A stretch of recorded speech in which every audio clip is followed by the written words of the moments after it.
بسم الله الرحمن الرحيم الحمد لله رب العالمين والصلاة والسلام على المبعوث رحمة للعالمين نبينا محمد وعلى آله وصحبه أجمعين. السلام عليكم ورحمة الله وبركاته. We begin with the grace of Allah Azza wa Jal, who has blessed us to gather in this blessed place. We begin today, inshallah, with reading the hadiths of the book Umdatul Ahkaam. And the first chapter deals with purity. Kitab al-Tahara, purity. And the first hadith we have today is usually the first hadith in all books of fiqh, because it is the main pillar of our religion. And who will read this for us, inshallah? Shaykh Rahman. Narrated Umar bin Al-Khattab. The Prophet ﷺ said, "The deeds are judged by intentions, and every person will get the reward according to what he intends. So whoever migrated for Allah and His Messenger, then his migration will be for Allah and His Messenger. And whoever migrated for worldly benefits or for marrying a woman, then his migration will be for what he migrated for." This hadith is one of the greatest hadiths in Islam, to the extent that scholars looked into the hadiths all together and said Islam revolves around 3 hadiths. And some said Islam revolves around 4 hadiths. So those who said that Islam revolves around 3 hadiths, the first hadith is Hadith Umar, may Allah be pleased with him, that deeds are judged by intentions. As in the translation here, the deeds are judged by intentions. The second hadith is Hadith Aisha, may Allah be pleased with her, in Saheeh Muslim and elsewhere, where she said, the Prophet said, alayhi salatu wasalam, whoever innovates something in our religion that is not part of it, it is rejected. And the third hadith is Hadith al-Nu'man ibn Bashir ibn Sa'd, may Allah be pleased with them, where the Prophet said, alayhi salatu wasalam, al-halal is clear and al-haram is clear, and between them there are dubious matters. Al-halalu bayyin wal-haramu bayyin. And if you look at this hadith, I'm not going to go into the other hadiths because this is not our topic. Why is this hadith important? Well, we're talking about jurisprudence, we're talking about fiqh, we're talking about wudu, we're talking about salah. And all of these forms of worship depend entirely on intention. So if the intention is good, you're okay. If your intention is bad, you're not okay. But what is intention? This is a very important question. Intention has 2 meanings, or it's divided into 2 sectors of Islam. The first is who you intend with the work you're doing. So, if I am jogging 8 kilometers every day, what is my intention? To become a footballer, to become an athlete. This is my intention. So it is for worldly gain. This person's praying. What is your intention? Why are you praying? You usually don't pray. Well, this is true, but my boss is next to me and I'm thinking of a raise, so I have to show him that I'm praying well. So his intention is for that boss. So this is the greatest intention on earth, is the one you intend Allah with. And that is why deeds are worthless without intention. The hadith is clear. The deeds are judged by intentions. So if you do something in accordance to the sunnah, 100%, you pray in the first row of the masjid 5 times a day, like the hypocrites used to do. You believe that the Prophet ﷺ is the messenger, like the hypocrites used to say. But Allah falsified what they said in the Quran by saying, and Allah testifies that they're liars. Why? The acts are like ours. They act like us, they behave like us, they even look like us, but their intentions are not for the sake of Allah. The second department, the second part, is the one that differentiates between forms of worship. And how is that? I go to the bathroom. I take off my clothes. Of course, the door is closed, you can't see. And I take a shower, full shower. What is that shower? If I intended that this shower is for removing the sexual impurity which I had, then now after the shower I can pray, correct? But if my intention was simply to get clean, I was smelly, I sweat a lot, so I just wanted to refresh myself. And after I went out, I remembered, oh, I am in the state of sexual impurity. I'm junub. Okay, it's okay. I just made a ghusl. It's okay. No, it's not okay. Because you had to have this intention before you took your bath. Likewise, someone goes to the bathroom, and I know a lot of people who come to me and say this. They say, Sheikh, it is a habit that whenever we answer the call of nature, we find ourselves washing our feet, and we just realize that we've made wudu. So is this wudu acceptable? The answer is no. You did not intend it. Before you make wudu, you say Bismillah, intention is there. So this is what differentiates Dhuhr prayer from Asr prayer, your intention. If you go into the masjid, Asr prayer, and you say Allahu Akbar, and in the first rak'ah you said, this is Dhuhr. Is it? Huh? It's Asr. Okay, that's Asr. Switch from AC to DC. No. You started your prayer on what? On the account it's Dhuhr. Now it's Asr. So this prayer is invalid. It turns into Sunnah. You have to go out and you start it all over again. However, don't open the door for wiswas, for shaitan. Because if you perform wudu in your house and you walk to the masjid and you entered the masjid, but you're not thinking, when I walk to the masjid, do I say, I'm going for Asr, I'm going for Asr, I'm going for Asr. Assalamu alaikum, I'm going for Asr, I'm going for Asr. I enter the masjid. And before Iqamah is being recited, say, this is Asr, this is Asr, Allahu Akbar, this is Asr, Allahu Akbar. Now I'm resting. No, nobody does this. So as long as you have performed wudu at the time of Asr and went to the masjid, your intention is Asr definitely. But you don't tell yourself. As long as you're praying the prayer of the time, Alhamdulillah. And that is why scholars say that the intentions are great doors for shaitan to come from. It can destroy your Ibaadah. It can destroy your life when you allow shaitan to whisper into your ear, no, you did not intend this. No, you must have intended something else. So don't open the door for shaitan by doing this. Now, we have the issue of intention in every single thing we do. Do I have to say it? Meaning, we want to pray Asr. I usually hear people say, نويت أن أصلي صلاة العصر 4 ركعات on the day of Tuesday, 11 November 2011. The Imam's name is so and so, and he lives in so. Allahu Akbar. What is this? Are you making a declaration of independence, for example? What are you doing? Sheikh, I'm saying my niyyah. Well, the question is, who are you saying it to? It says to Allah.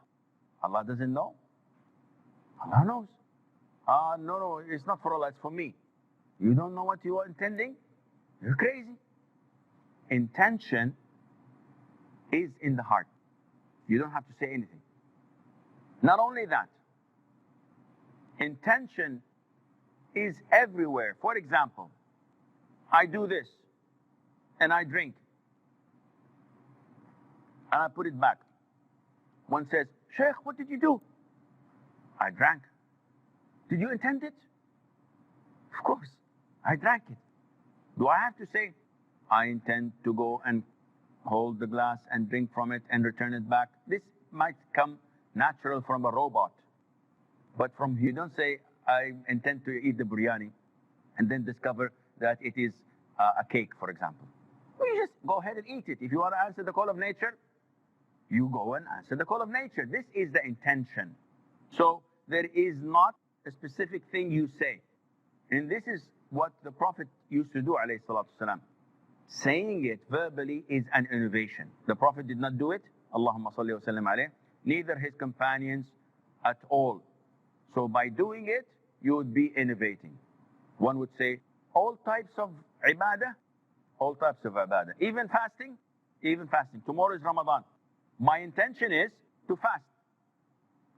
When I have the pre-dawn meal, sahur, what is this? I never eat at 4 o'clock. So what is this? This is my intention. I'm eating because I'm fasting tomorrow. If I go to bed and I sleep thinking that I have to wake before Fajr so that I can eat an apple and drink a glass of water, and I overslept until after Fajr, is my fasting correct? No. Who says it's correct? Raise your hands, please.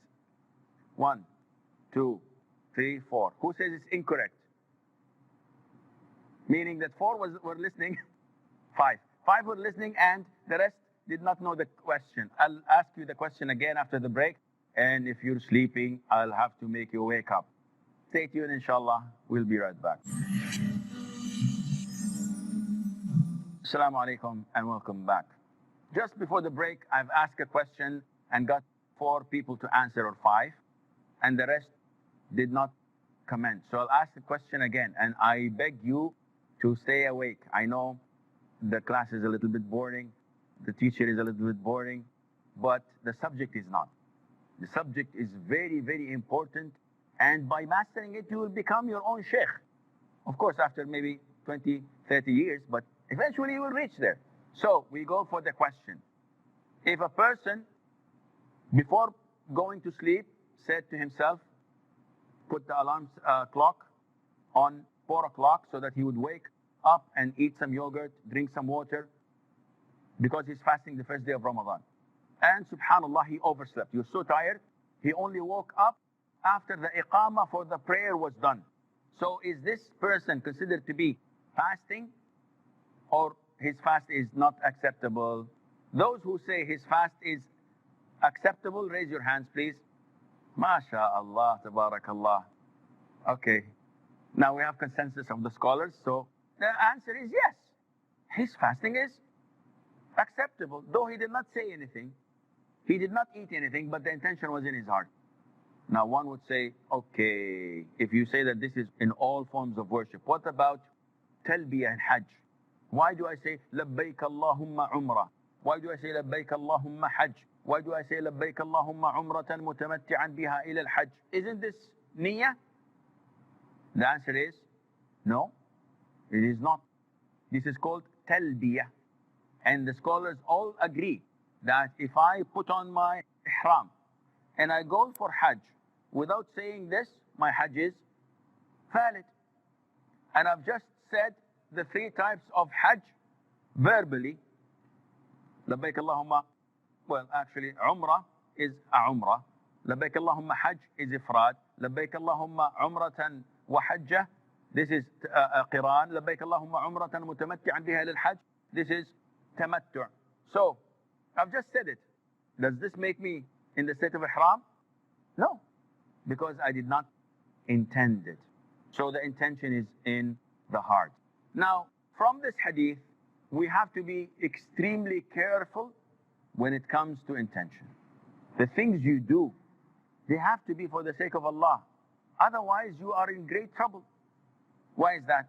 In Sahih Imam Muslim, the Prophet said, alayhi salam, the first 3 to be thrown in hell are a martyr, a person who knows Quran and knowledge, scholar, and a person who is charitable, who gives money for the cause of Allah.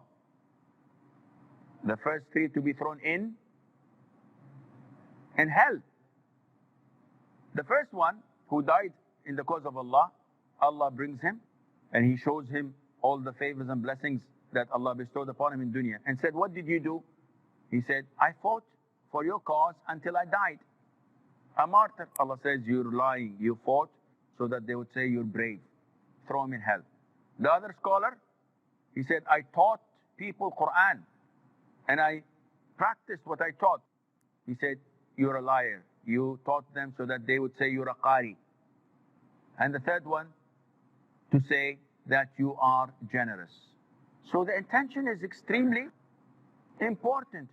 Now we live so long on this earth. We did so many good deeds. But the problem is, will Allah accept them or not? The problem is, were they for the sake of Allah or not? And that is why the best thing for you to work on is not your body, it's not your muscles, it's not your investments, it's not your kids, it's your intention. The minute you have a good intention, everything changes. And that is why scholars say that I would have an intention even when I drink a glass of water. Imagine waking up at 2 a.m. You go to the kitchen. You make a cup of espresso, coffee, with the intention that I'm going to pray for 2 hours, night prayer, and I'd like to be awake. Your preparation of that coffee, drinking it, is a form of worship. It's Ibaadah. You're rewarded. I drink coffee and I'm rewarded? Yes. Not only that, the Prophet said, Islam, if you have intimate relationship with your wife, this is a Ibaadah and Allah will reward you. And the companions flipped. Prophet of Allah, one of us fulfills his desires and lust and he's rewarded? The Prophet of Allah said, yeah. If you do it in haram, would you be sinful? Then likewise, if you do it in halal, Allah would reward you. So it is extremely important to understand and to purify our intention. However, what does this have to do with our book? Now we're talking about purity, about cleanliness, about removing the filth and uplifting the hadath. And this has to be with intention, because prayer itself requires conditions. To pray, you have to have conditions. What is the meaning of conditions? Shart. But what is the definition? Is it in the same form of worship? Yes. Without which the Ibaadah is not accepted. So it is a condition. Before or during or after? It's before. It's before. Conditions are the things that without them, the Ibaadah would not be acceptable. However, with them being fulfilled, the Ibaadah may or may not be present. What do you mean? For example, I'll give you an example. Wudu, ablution, is shart, is a condition of salah, correct? Meaning, if I want to pray, if I don't have my ablution on, my prayer is invalid. But if I have my ablution on, do I have to go and pray? No. That is why we're not, before going to bed, part of the sunnah is that you offer ablution before you sleep. Why? Because the Prophet told us that there is an angel that comes between my blanket and my body, and whenever I turn around, he says, oh Allah, forgive him. Oh Allah, have mercy on him. So being pure before going to sleep is one of the things that the Prophet recommended us to do, sallallahu alaihi wasallam. So we have conditions of prayer, such as purity, such as the entrance of the time, such as covering the awrah, such as facing the qibla, such as the niyyah. Of course, there are other conditions required in all kinds of forms of worship, such as Islam, reaching the age of being able to differentiate things, tamyiz they call, and sanity. If someone who's insane and wants to make a form of worship, this is not acceptable, because you have to be sane, you have to be in the state that allows you to do this. Okay, now let's take questions before moving on, because this hadith of niyyah probably would take 3 sessions or more just for questions if we would like to have them. So, Brother Kareem, you have a question? Sheikh, you mentioned that if you start with your salah, then if you have the intention for Zuhr, and then in between you change it to Asr. I've read it in one of the books that if the intention in the beginning and the intention in the ending if it is the same, then in between, if there are any waswas, that it doesn't matter. Yes. Is that right? The waswas in between does not matter, but here, in the case that I've mentioned, I was not talking about waswas. The man initially started prayer as dhuhr, and then changed it when he realized that it is asr time. So this is not a waswas. This is actual changing from dhuhr to asr. Now, the waswas is, I started dhuhr, it is dhuhr time. In the middle, I got ideas of, shall I change it into voluntary, shall I change it? And this is waswas coming to me. And I ignored it and I continued my dhuhr prayer. So there is a difference between the two scenarios, and Allah knows best. Yes, brother. And then we'll move to you, inshallah. Assalamu alaikum, Sheikh. Regarding intention, the problem comes like when someone is earning through working in the field of da'wah, or else he's teaching the Quran, he's a qari, or teaching fiqh, and he earns his living through that. Now his intention is please Allah, and he also intends, that he will get money from that, he might get increment, and so on. So how about this intention, like when both of them, reconcile? Okay, it's an issue of dispute among scholars, and however, if you look in the Sunnah, you'd find that there were people who took money for things related to da'wah or to Islam. Scholars said that it is permissible for a person to charge for teaching the Quran. And there's a hadith that says that the best thing to charge money for is the Quran, when you teach the Quran. However, they say that if someone is not in need, it is befitting for him not to charge anything, especially for the adhan. And that is why the Prophet used to say, take someone to call the adhan who does not charge money.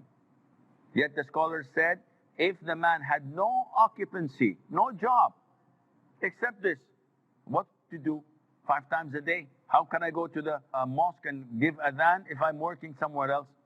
So this is okay to get money, to get paid for your job as an imam, as a teacher, as so and so. But what is your intention? If I work in a masjid as an imam and they give me, for example, XYZ, or if I don't work as an imam and someone comes to me and says, Sheikh, can you become the imam of my masjid? And I say, how much you gonna pay me?